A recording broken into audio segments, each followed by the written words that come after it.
بسم الله الرحمن الرحيم إذا السماء انفطرت وإذا الكواكب انتثرت وإذا البحار فجرت وإذا القبور بعثرت علمت نفس ما قدمت وأخرت يا أيها الإنسان ما غرك بربك الكريم الذي خلقك فسواك فعدلك في أي صورة ما شاء ركبك كلا بل تكذبون بالدين وإن عليكم لحافظين كراما كاتبين يعلمون ما تفعلون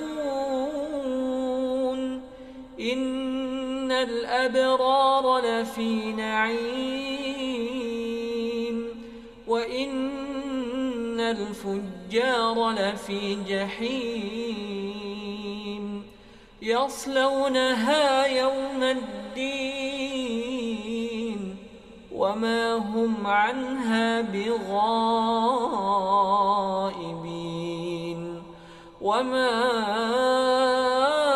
أدراك ما يوم الدين ثم ما أدراك ما يوم الدين يوم لا تملك نفس لنفس شيئا والأمر يومئذ لله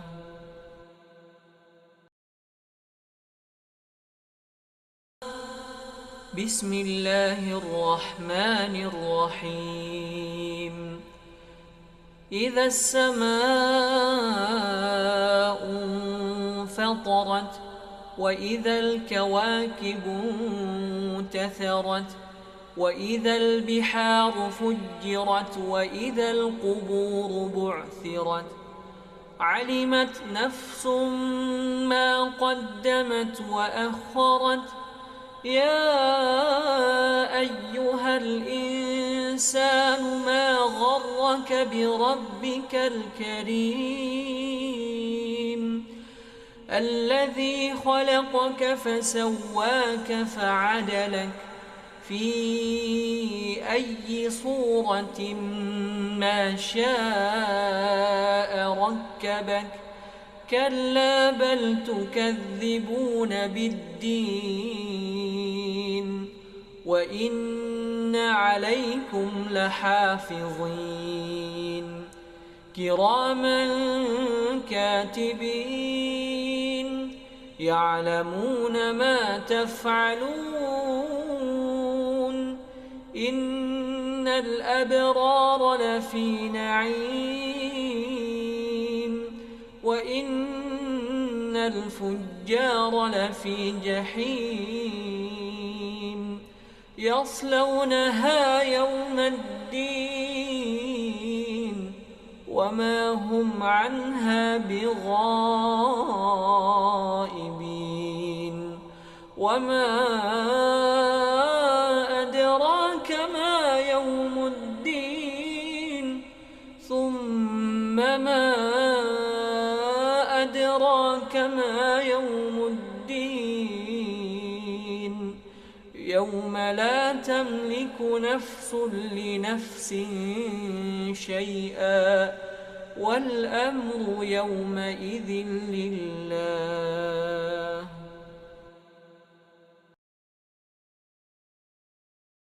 يا أيها الذين آمنوا توبوا إلى الله توبوا إلى الله توبوا إلى الله توبة نصوحا wassalatu wassalam ala man la nabiyya ba'dah wa ala alihi wa sahbihi wa man walah, amma ba'd. Hadirin jamaah salat maghrib yang dirahmati oleh Allah Subhanahu wa taala, kita bersyukur dan memuji kepada Allah Subhanahu wa taala yang masih berkenan memberikan kepada kita kesempatan, kesehatan, sehingga kita dapat melaksanakan tugas kewajiban penghambaan kita, ubudiyah kita kepada Allah Subhanahu wa ta'ala. Dan tentunya kita berharap, memohon kepada Allah Subhanahu wa ta'ala agar kita senantiasa diberikan kekuatan, keistiqomahan untuk selalu memaksimalkan penghambaan diri kita kepada Allah Subhanahu wa ta'ala. Kemudian sebagaimana biasanya pada malam hari ini kembali kita akan melanjutkan kajian kita, kajian kitab Al-Fiqhul Muyassar, di mana pembahasan kita melanjutkan pembahasan pada pertemuan yang lalu, masih terkait dengan pembahasan ibadah haji pada bab yang ketiga terkait dengan larangan-larangan ihram, kemudian terkait dengan fidyah dan hadyu. Pada pertemuan yang lalu kita telah menjelaskan terkait dengan pembahasan larangan-larangan ihram dan apa saja konsekuensi fidyah yang harus ditunaikan apabila seseorang terjatuh pada salah satu larangan-larangan ihram itu. Pada malam hari ini pembahasan kita melanjutkan apa yang telah kita bahas pada pertemuan yang lalu terkait dengan al-hadyu wa ahkamuhu. Al-hadyu wa ahkamuhu, terkait dengan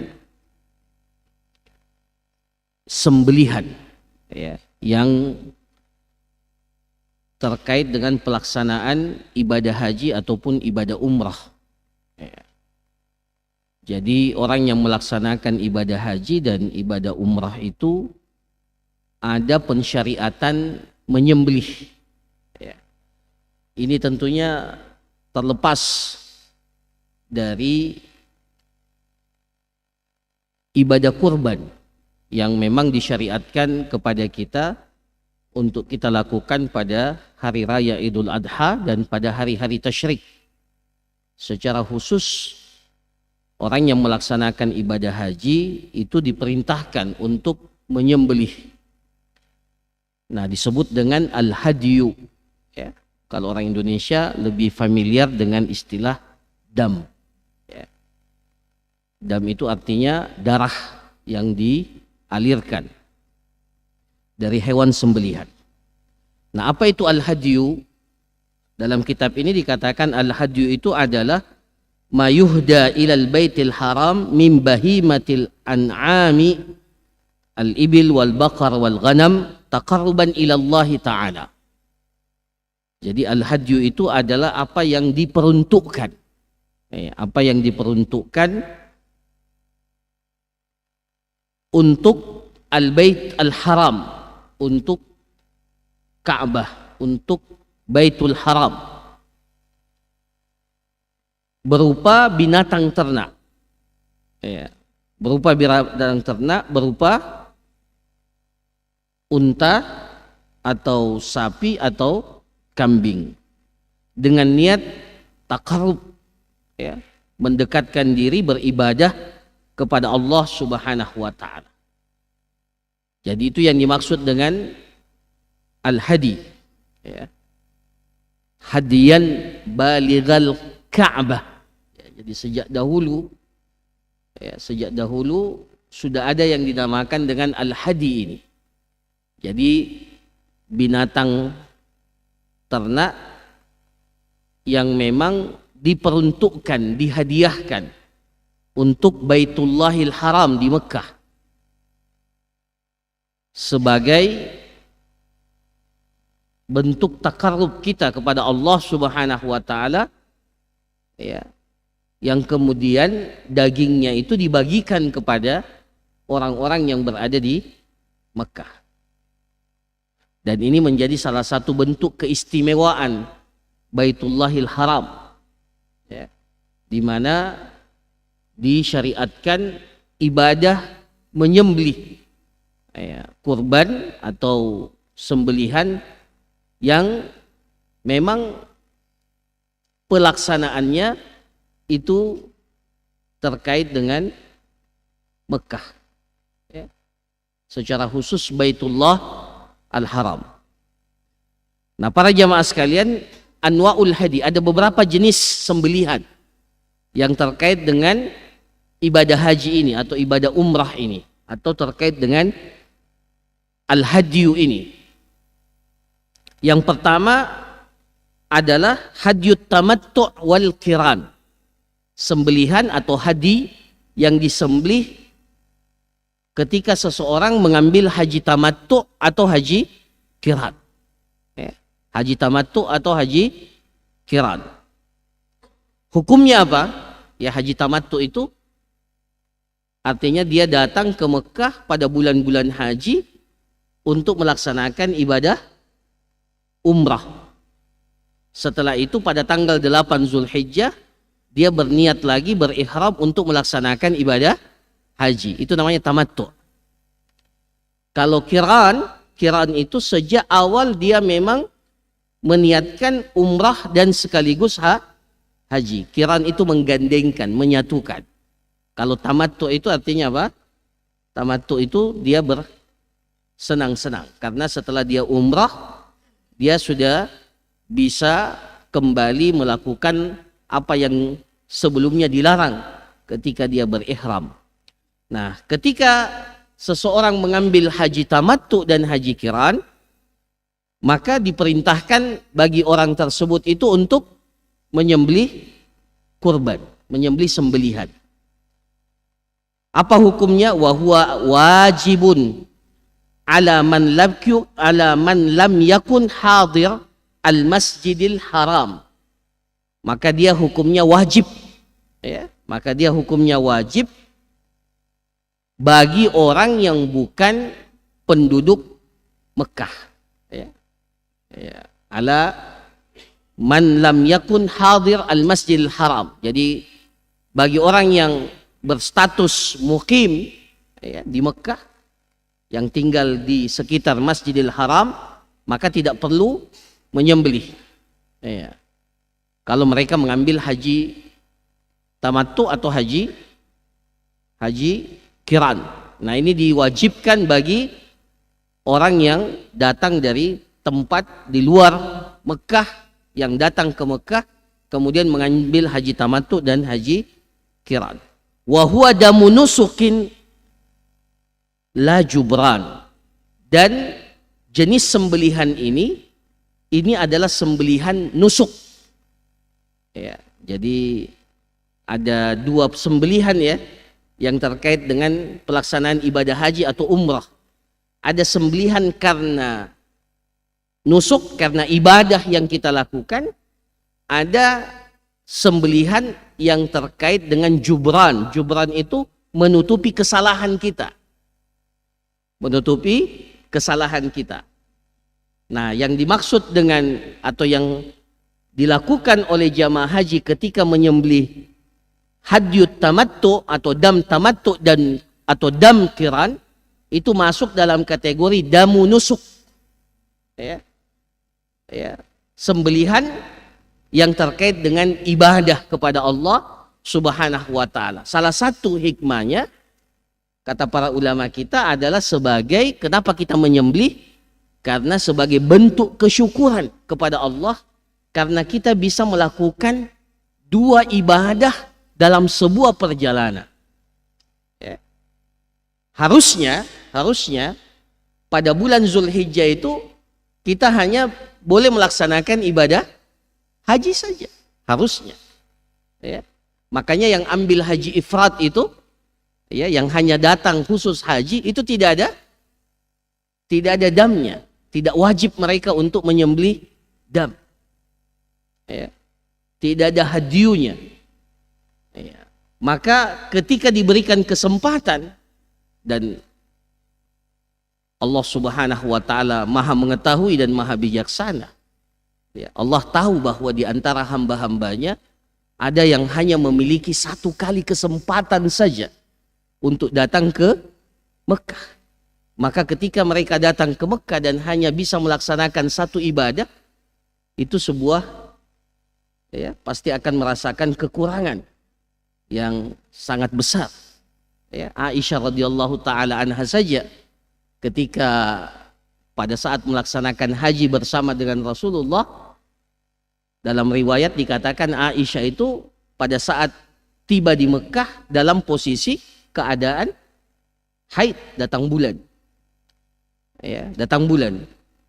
Kemudian di akhir pelaksanaan ibadah haji, ya, pada saat akan pulang ke kota Madinah, maka Aisyah datang kepada Nabi SAW dan mengatakan, "Ya Rasulullah, semua orang termasuk Rasulullah SAW, semua orang kembali ke tempat mereka, ke negara, ke tempat mereka masing-masing dengan dua ibadah, dengan haji dan umrah. Sementara saya hanya bisa melaksanakan ibadah haji. Cuma ibadah haji saja yang saya bisa laksanakan." Maka dengan sebab itu Aisyah radhiyallahu anha diperintahkan oleh Rasulullah, "Kalau begitu sekarang engkau pergi ke Tan'im." Ya, ke Tan'im, niatkan umrah. Kemudian itulah sebab pertama kalinya ada umrah dari Tan'im itu. Ya, Tan'im itu kalau sekarang namanya masjid itu namanya Masjid Aisyah. Ya, namanya Masjid Aisyah. Nah, jadi Allah Subhanahu wa Ta'ala memberikan kesempatan dalam satu perjalanan kita bisa melaksanakan dua ibadah. Nah, sebagai bentuk kesyukurannya diperintahkan, diwajibkan untuk menyembelih hadiyu. Nah, itu namanya hadiyu tamattu dan haji qiran.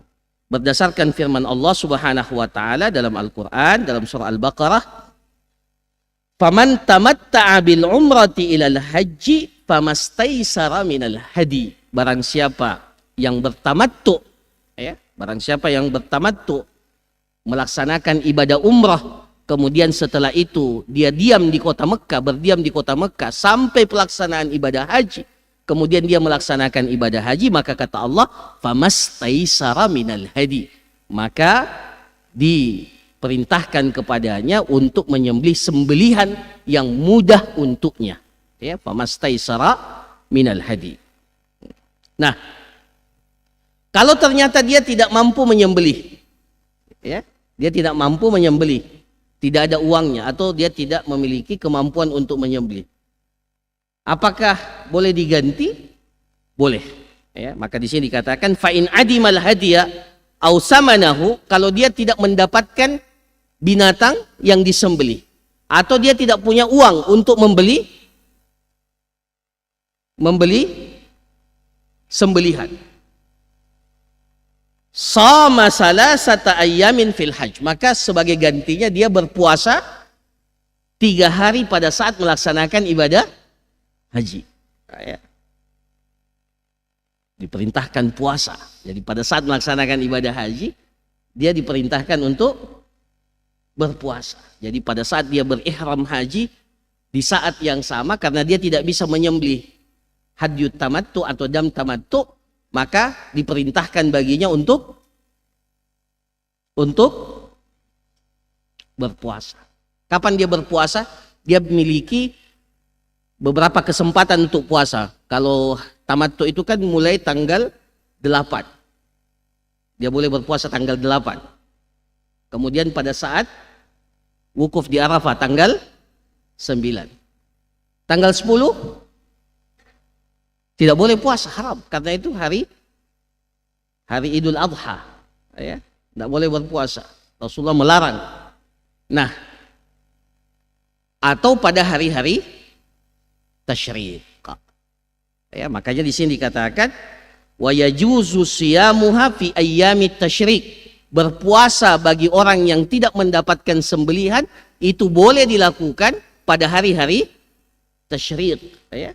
Itu bagi orang yang mengambil haji tamattu atau haji qiran yang kemudian dia tidak mampu untuk menyembelih, maka dia boleh berpuasa. Adapun bagi orang yang tidak haji, maka tidak boleh dia berpuasa pada hari tasyrik. Sebagian para ulama mengharamkan puasa pada hari tasyrik, sebagian mengatakan hukumnya makruh berpuasa pada hari tasyrik kecuali bagi orang yang melaksanakan ibadah haji tamattu atau haji qiran kemudian dia tidak mendapatkan sembelihan, ya, atau tidak mampu menyembelih. Nah, itu 3 hari. Kemudian ya, shama salasata ayyamin fil haji wa sab'atan idza raja'a ila ahlihi, dan disempurnakan dengan melaksanakan puasa 7 hari setelah kembali ke tempat asalnya, ke keluarganya. Jadi berapa hari dia puasa? 10 hari. Tilka asyaratun kamilah, ya. Faman lam yajid fasyamu salasati ayyamin fil haji wa sab'atin idza raja'tum. Maka dia diperintahkan berpuasa 3 hari pada saat pelaksanaan ibadah haji dan 7 hari pada saat dia sudah kembali. Ya. Wa yustahabbu lil hajj an ya'kula min hadyi tamattu wal qiran. Dan disunnahkan bagi orang yang menyembelih hadyu tamattu, dam tamattu dan atau dam qiran untuk mengambil dari daging sembelihan itu kemudian dia makan. Ya. Jadi disunnahkan kalau kita menyembelih dam tamattu atau dam qiran, kalau kita haji tamattu atau haji qiran, maka disunnahkan kita mengambil dari daging sembelihan itu kemudian kita makan berdasarkan firman Allah Subhanahu wa taala, fakulu minha, maka makanlah kalian dari daging kurban itu, wa atimul qani'a wal mu'tar, kemudian berikanlah ya daging kurban itu juga kepada orang-orang yang berada dalam kesulitan atau dalam keadaan kefakiran. Nah, itu yang pertama. Jadi jenis sembelihan yang pertama namanya hadyu tamattu atau hadyu qiran. Kemudian yang kedua hadyul jubran. Apa itu hadyul jubran? Adalah al-fidyatul wajibah li tarki wajib. Adalah sembelihan yang wajib disembeli ketika kita meninggalkan larangan, ketika kita meninggalkan wajib haji. Au irtikabi mahdhurin min mahdhuratil ihram. Atau karena melakukan pelanggaran atau menyelisihi apa yang dilarang pada saat kita berihram. Au bisababil ihsar inda wujudi sababihi, atau karena tertahan, ya, tidak mampu melanjutkan perjalanan ibadah haji karena tertahan dan tidak bisa sampai ke kota Mekah. Jadi ada 3 sebabnya, ya. Itu namanya damul jubran, sembelihan yang kita sembelih karena adanya pertama meninggalkan salah satu daripada kewajiban haji. Apa contoh kewajiban haji itu? Contohnya apa? Ini sudah kita jelaskan. Contohnya mabit di mana? Di Mina. Ya, mabit di Mina pada hari-hari tasyrik itu kan wajib haji. Apalagi wukuf di Arafah sampai terbenam, wukufnya itu rukun. Tapi wukuf di Arafah sampai terbenam matahari itu wajib bagi yang datang pada siang hari. Jadi kalau ada yang wukuf di Arafah siang hari, ya, sebelum maghrib dia keluar dari Arafah, hajinya sah. Hajinya sah karena dia sudah wukuf. Tapi dia melanggar wajib haji, maka dia wajib untuk menyembelih. Pendapat yang kuat juga mabit di Muzdalifah, itu juga masuk dalam kategori wajib haji. Jadi kalau seseorang meninggalkan salah satu kewajiban dalam berhaji, maka pengganti daripada perbuatan meninggalkan wajib haji itu adalah menyembelih. Itu satu. Ataupun yang kedua karena melanggar larangan ihram. Ya. Meskipun melanggar larangan ihram ini bermacam-macam konsekuensinya ya. Kita sudah jelaskan yang lalu. Ada beberapa konsekuensi. Ya. Tapi untuk sebagian larangan ihram seperti menggunting rambut, memotong kuku, memakai parfum, ya, menutup kepala bagi laki-laki dan seterusnya. Untuk wanita itu atau memakai pakaian yang menutupi tubuh kita pada saat ya memakai pakaian yang membentuk tubuh kita bagi laki-laki ya. Nah, itu masuk dalam kategori larangan ihram. Maka ketika terjadi itu maka kita diperintahkan untuk membayar fidyah. Bayar fidyahnya apa? Dipilih salah satu. Apa itu? Pilih salah satu. Memberi makan 6 orang atau yang pertama sum salasata ayyam, berpuasa 3 hari, atau memberi makan 6 orang miskin, atau menyembelih kambing. Nah, itu menyembelih kambingnya itu masuk dalam kategori dam jubran karena kita melanggar salah satu daripada larangan-larangan ihram. Kemudian yang ketiga sebab dam jubran itu adalah ihsar. Apa itu ihsar? Ketika seseorang telah berniat berihram melaksanakan ibadah haji, kemudian atau umrah ya, haji atau umrah sama-sama ini. Ya, kalau kejadiannya pada Nabi SAW pada saat melaksanakan umrah, dan kemudian karena satu sebab tertahan dan tidak bisa sampai ke Mekah, ya, tidak sampai ke Mekah. Ya. Jadi umpamanya ada yang sudah ihram. Ada yang sudah ihram, kemudian sebelum sampai di Mekah tertahan, ya, tertahan, tidak bisa melanjutkan perjalanan. Maka dia dihukumi sebagai orang yang muhsar, orang yang tertahan. Nah, dan tidak bisa dia lanjutkan, tidak bisa dia melanjutkan pelaksanaan ibadah umrahnya atau ibadah hajinya. Maka pada saat tertahan yang seperti itu, dia diperintahkan untuk menyembelih. Nah, itu namanya damul ihsar, ya. Dan ini masuk dalam kategori dam jubran, ya. Apa dalilnya? Allah Subhanahu wa taala dalam Al-Qur'an, fa in uhsirtum famastaisara minal hadi. Kalau kalian tertahan tidak mampu melanjutkan perjalanan sampai ke Mekah, itu terjadi pada saat Rasulullah melaksanakan umrah pertama kali tahun ke-6 Hijriah. Rasulullah umrah ya, yang disebut dengan umrah Hudaybiyah, yang pada akhirnya melahirkan perjanjian Hudaybiyah. Ya. Itu kan awalnya Rasulullah mau pergi umrah, tapi orang-orang musyrik menahan dan melarang kaum muslimin untuk sampai ke Mekah.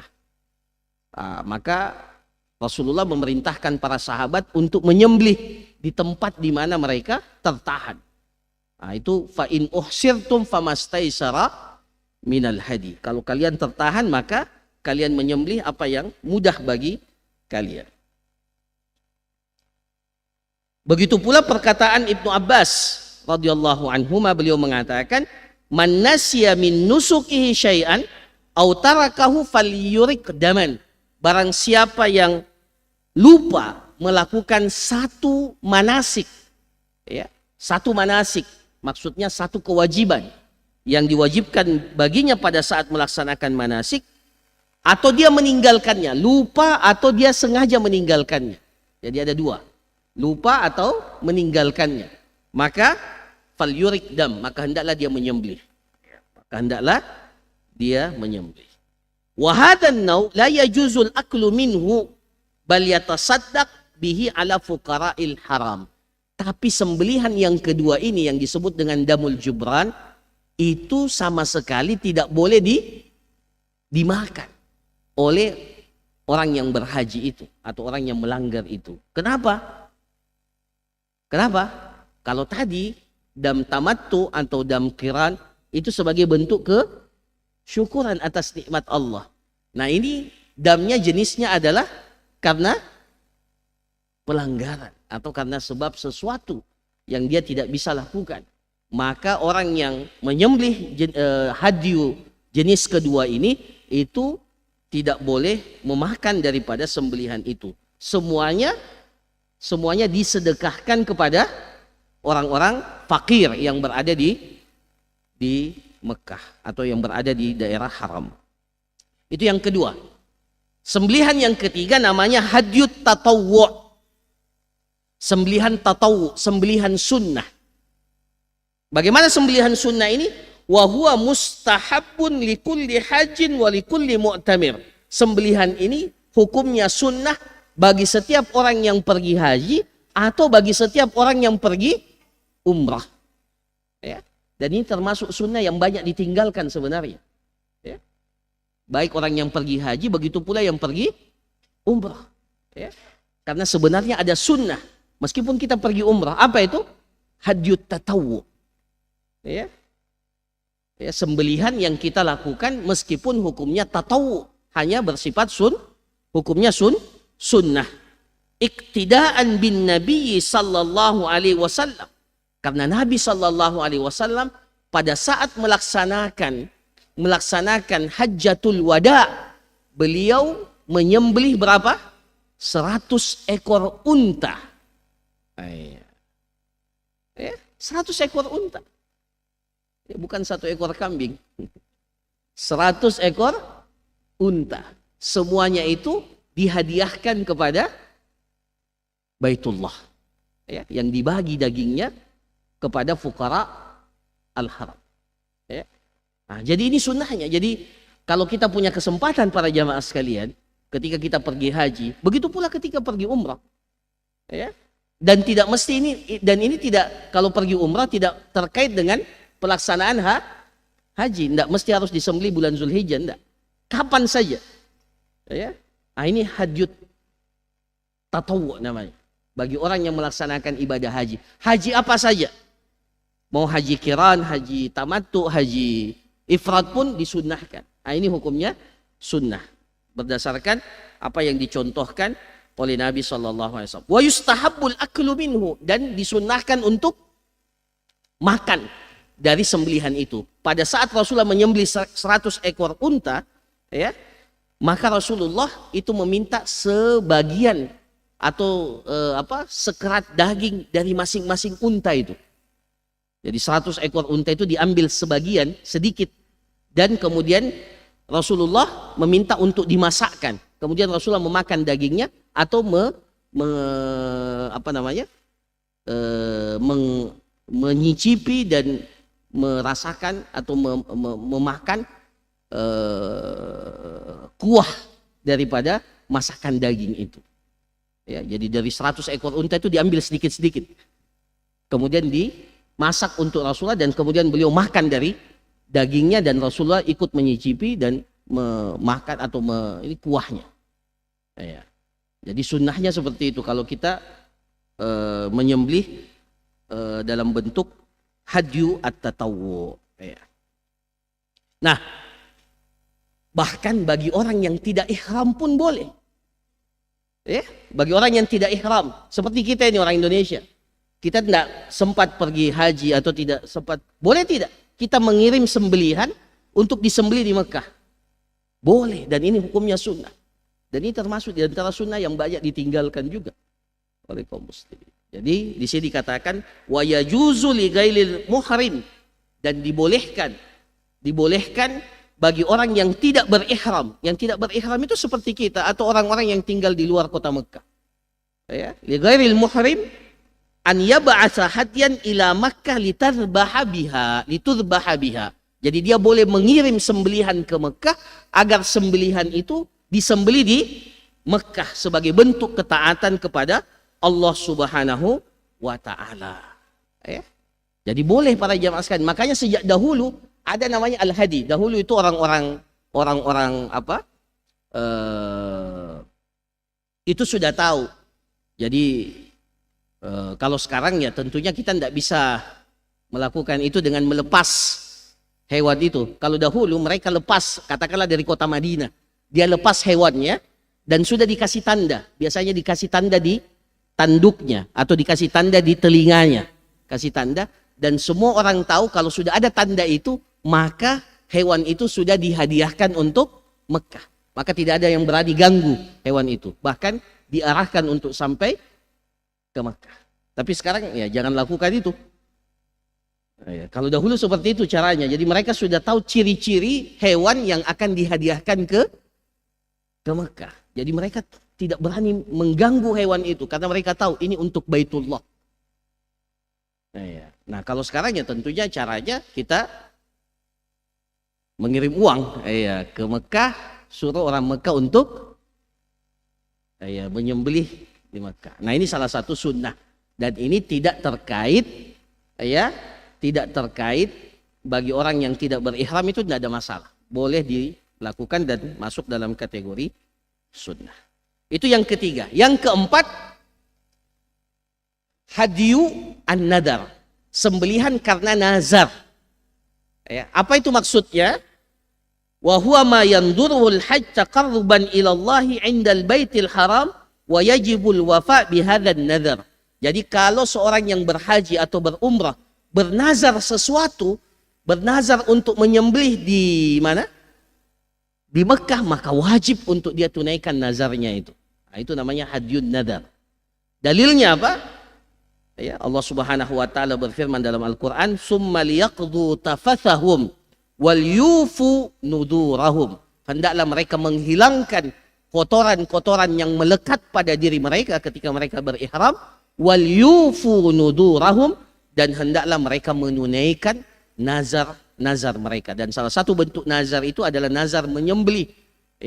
Maka ketika bernazar ini, itu diwajibkan baginya. Kalau dia bernazar untuk menyembelih di Mekah, maka hukumnya wajib. Boleh tidak dimakan? Tidak boleh. Nah, itu bedanya. Kalau terkait dengan nazar, wala yajuzul aklu min hadzal hadi. Beda tadi dengan hadyut tatawwu yang kita hadiahkan. Kalau untuk yang keempat ini, itu juga tidak diperintahkan atau tidak dianjurkan untuk dimakan dari sembelihan itu karena sifatnya nazar. Sifatnya nazar. Nah, para jamaah sekalian yang dirahmati oleh Allah Subhanahu wa taala, kapan sembelihan ini? Sembelihan ini hadyut tamattu wal qiran itu mulai dilakukan pada saat selesai sholat Id. Selesai sholat Id. Tanggal berapa? 10 Zulhijjah. Yaitu tanggal Yaumun Nahar. Ila akhiri ayyami tasyrik. Sampai hari terakhir hari tasyrik. Itu untuk hadyut tamattu dan qiran. Jadi kalau hadyut tamattu dan qiran itu disembelih kapan? Sama dengan kita kurban. Mulai sejak selesai sholat Id sampai dengan hari terakhir hari tasyrik tanggal 13 Zulhijjah. Adapun karena dengan sebab melanggar larangan ihram, maka kapan disembelih? Kalau kita melanggar larangan ihram, kapan disembelih? Maka ketika terjadinya pelanggaran itu. Jadi tidak mesti menunggu tanggal 10 Zulhijjah. Jadi kalau dia melanggar larangan ihram sebelumnya, maka sebelum itu dia diperintahkan untuk menyembelih. Begitu pula kalau terkait dengan meninggalkan wajib haji. Adapun kalau tertahan, maka disembelih pada saat tertahan itu. Pada saat kita tertahan, maka di saat itu kita diperintahkan untuk menyembelih. Apa yang disembelih? Sama dengan kurban. Yang disembelih itu 1 ekor kambing atau 1/7 sapi atau 1/7 unta. Jadi kalau kambing 1 orang, dan kalau sapi boleh berserikat 1 sapi untuk 7 orang atau 1 unta untuk 7 orang. Di mana disembelih? Untuk dam tamattu dan atau dam qiran, sunnahnya disembelih di mana? Di Mina. Sunnahnya disembelih di Mina. Ya. Tetapi kalau dia tidak mendapatkan, apalagi kalau seperti sekarang ya sulit. Ya. Mina itu sudah sangat Mina sekarang ini sudah, kalau dahulu ya ada tempat penyembelihan khusus di Mina, tapi saya tidak tahu sekarang masih ada atau tidak. Ya. Nah sekarang karena saking banyak jamaah haji, biasanya ya penyembelihan itu di luar Mina, maka boleh, yang penting penyembelihan itu dilakukan di daerah haram, ya, daerah haram. Begitu pula kalau terkait dengan meninggalkan kewajiban atau karena terkait dengan melanggar larangan ihram, maka tidak boleh disembelih kecuali di haram, di Mekah. Ya. Jadi tidak boleh ada jamaah haji, ya, waduh, saya punya kambing di kampung, di sana saja, enggak. Ya. Tidak boleh dia sembelih di kampungnya, dia harus menyembelihnya di mana? Di Mekah, ya, di haram. Ya. Kecuali kalau dia tertahan, ya, tidak bisa sampai ke Mekah. Di mana disembelih? Di tempat di mana dia tertahan. Seperti Nabi SAW ketika tidak sampai ke Mekah dan hanya bisa sampai di Hudaybiyah, maka Rasulullah itu menyembelih di Hudaybiyah. Di Hudaybiyah itu karena tertahan dan tidak bisa sampai ke Mekah. Adapun puasa, maka puasa itu boleh dilakukan di mana? Di mana saja. Ya, di mana saja boleh dilakukan. Ya. Ya, meskipun tadi tentunya 3 hari itu dilaksanakan pada saat melaksanakan ibadah haji, dan 7 hari ketika dia sudah kembali. Ya. Nah, adapun hukum-hukum yang lainnya terkait dengan penyembelihan ini saya kira sama dengan kurban. Ya. Di antaranya adalah orang yang berkurban itu, atau orang yang melakukan, atau orang yang berkurban disunnahkan dia sendiri yang menyembelih, ya, hadyunya itu sama. Kemudian ketika menyembelih menyebutkan apa? Bismillah, Allahumma hadza minka walak, Allahumma hadza minka walak. Ya Allah, ini kurban ini berasal darimu dan diperuntukkan untukmu. Adapun syarat-syarat hewan yang dikurbankan atau hewan yang dijadikan sebagai hadyu itu sama semua dengan hewan kurban. Yang pertama, jenisnya itu hanya unta, sapi dan kambing. Ya. Kemudian tidak boleh ada cacatnya. Ya, sama ya, tidak boleh ada cacat. Ya. Ya. Cacat yang mempengaruhi seperti kalau matanya picak atau sakit, atau pincang atau sangat kurus, itu tidak boleh dijadikan sebagai hadyu. Begitu pula dijadikan sebagai sembelihan. Kemudian yang ketiga, umurnya sudah, usia daripada hewan yang disembelih itu sudah mencukupi. Ya. Kalau unta berapa tahun? Unta 5 tahun masuk tahun ke-6. Kalau sapi telah genap berusia 2 tahun masuk tahun ke-3. Kalau kambing kacang yang biasa itu harus satu tahun masuk tahun ke-2. Tapi kalau domba boleh disembelih meskipun usianya baru 6 bulan, genap 6 bulan. Itu kalau domba boleh. Ya, 6 bulan. Nah, ini hal-hal yang terkait dengan persoalan sembelihan pada saat pelaksanaan ibadah haji ataupun ibadah umrah. Saya kira demikian para jamaah sekalian apa yang dapat disampaikan.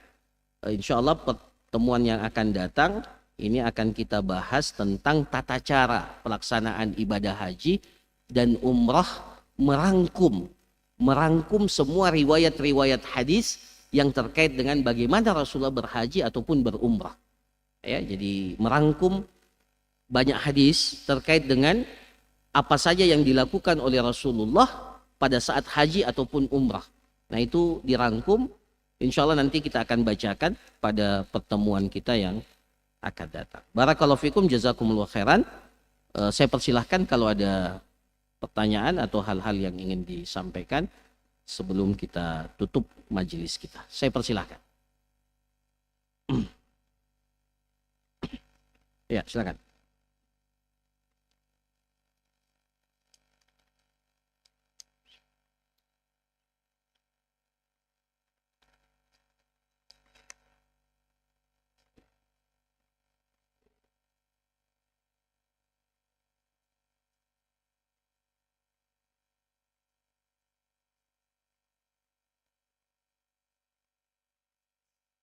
Ya.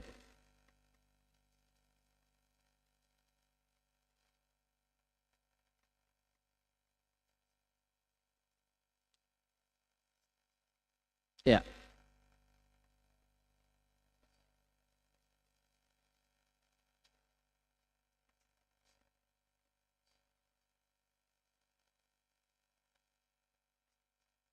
Ya.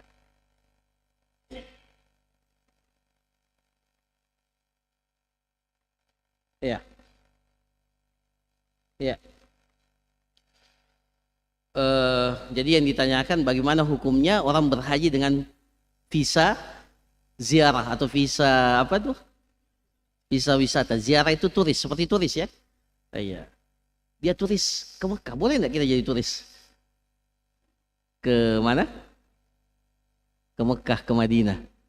Iya. Secara hukum haji dan umrah itu kita katakan kalau semua rukun dan syaratnya terpenuhi, maka kita katakan hajinya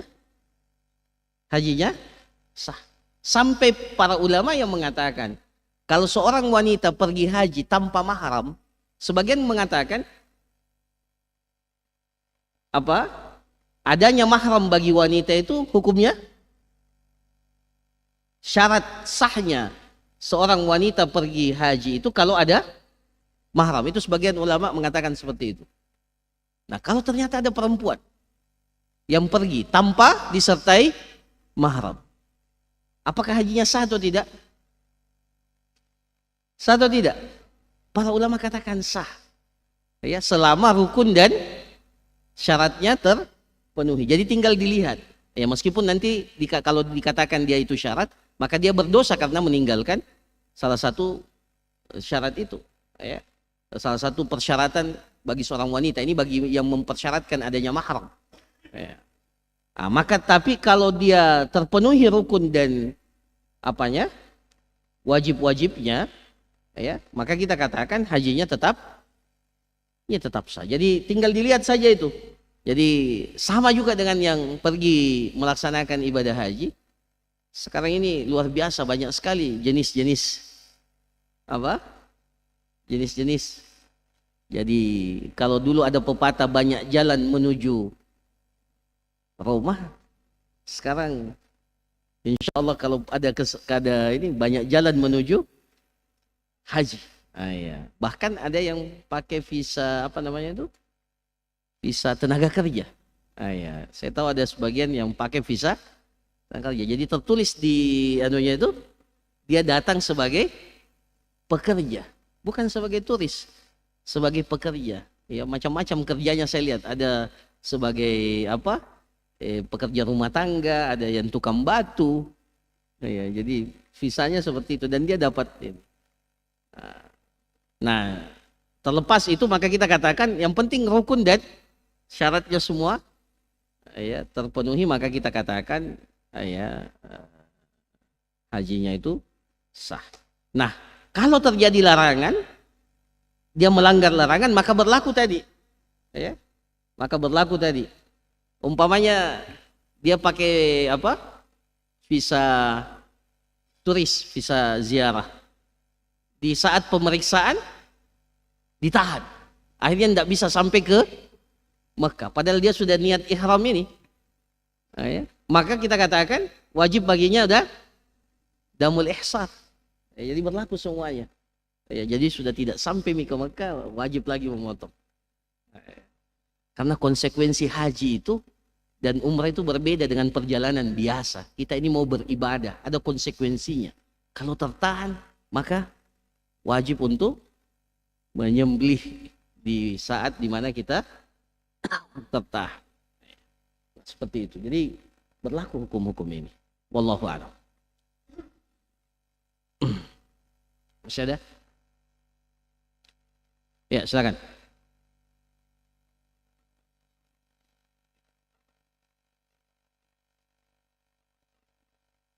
Apa tuh?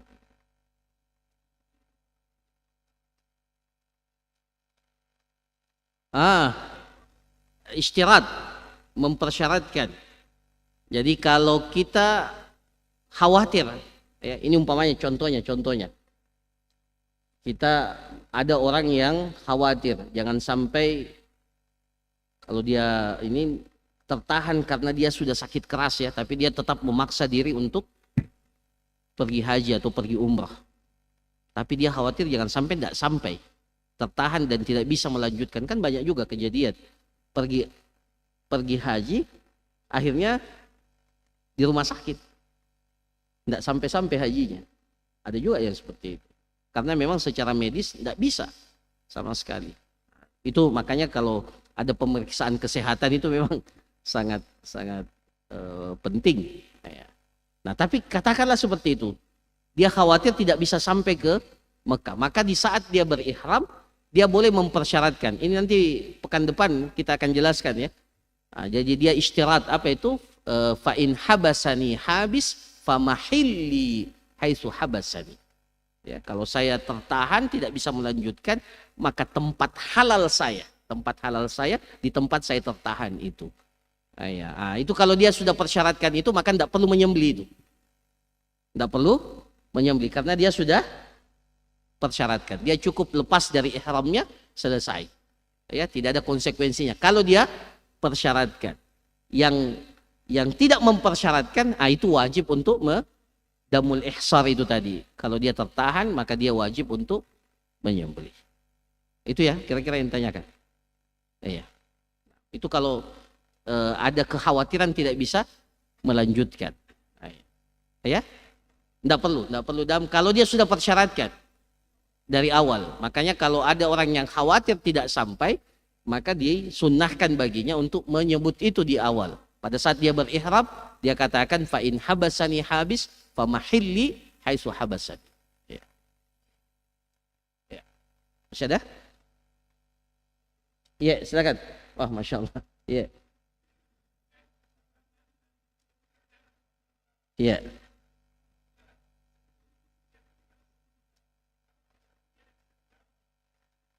Masya Allah. Kalau jenis pelanggarannya sama, ya, pelanggarannya sama. Umpamanya dia dia gunting rambut atau ya, kemudian setelah itu dia gunting lagi, maka itu dihitung satu kali kalau waktunya berdekatan. Itu boleh digabung. Tapi kalau pelanggarannya berbeda, dia pakai penutup kepala, kemudian dia potong kuku, dia gunting rambut, itu tidak bisa digabung gitu. Itu masing-masing dia punya fidyah masing-masing. Ya. Sama juga kalau meninggalkan wajib haji, meninggalkan mabit di Mina, itu satu dam. Meninggalkan melontar jumrah, itu satu dam. Tidak boleh 4 yang saya tinggal, 1 ya boleh seperti itu. Jadi masing-masing 1 yang harus jadi untuk masing-masing. Tapi kalau umpamanya mabitnya 3 hari, itu cukup 1 ya. Atau jumrahnya 3-3-nya dia, itu cukup satu dam semua. Itu kalau dia sejenis. Tapi kalau berbeda, maka tidak boleh. Harus ya sesuai dengan apa yang ditinggalkan. Itu. Jadi tidak boleh digabung. Enak. Nanti ada yang pergi haji, dan memang sudah ada yang terjadi para jamaah sekalian. Itu sebagian orang kaya katanya informasinya. Saya belum pernah dapatkan. Jadi dia cuma pergi wukuf saja di Arafah. Setelah itu dia kembali ke hotel bintang 5-nya. Setelah itu dia suruh hitung berapa wajib haji yang ditinggalkan. Kalau orang kaya kan berapa sih harga kambing itu? Nah ini memudah-mudahkan. Haji itu jihad, haji itu pengorbanan. Haji itu menguji kesabaran kita. Kenapa disuruh mabit di Mina? Kenapa disuruh mabit di Musdalifah? Salah satu tujuannya adalah kita berkorban. Melatih diri kita untuk taat kepada Allah pada sesuatu yang kita tidak senangi. Kan itu ibadah itu salah satu diantaranya melatih bagaimana kita melakukan sesuatu yang kita tidak. Nah semuanya itu ada pada haji itu yang kita tidak senangi. Ya, kita yang keluarkan uang berjuta-juta bahkan sampai ratusan juta untuk melakukan sesuatu yang kita tidak senangi, itu luar biasa ibadahnya itu. Ya. Makanya orang heran kenapa orang Islam itu. Ya. Nah itu nilai ibadahnya di situ. Kita melakukan sesuatu yang kita tidak senangi. Jadi kalau ada orang kaya modelnya hajinya seperti itu, yang penting wukuf, setelah itu hitung semua. Itu saya tidak tahu apakah hajinya diterima atau tidak. Kalau secara hukum mungkin, tapi apakah hajinya diterima atau tidak, saya tidak yakin. Ya, dengan model haji seperti itu mempermudah. Ya, jadi tidak boleh ya memudah-mudahkan ya, pelaksanaan ibadah haji ataupun ibadah umrah itu. Wallahu ta'ala alam, saya kira demikian. InsyaAllah kita akan lanjutkan pada pertemuan yang akan datang. Barakallahu fikum, kita tutup. Subhanakallahumma rabbana wa bihamdik, nasyhadu an la ilaha illa anta, nastaghfiruka wa atubu ilaik. Wa sallallahu ala nabiyyina Muhammad wa ala alihi washabihi ajma'in. Assalamualaikum warahmatullahi wabarakatuh. Ya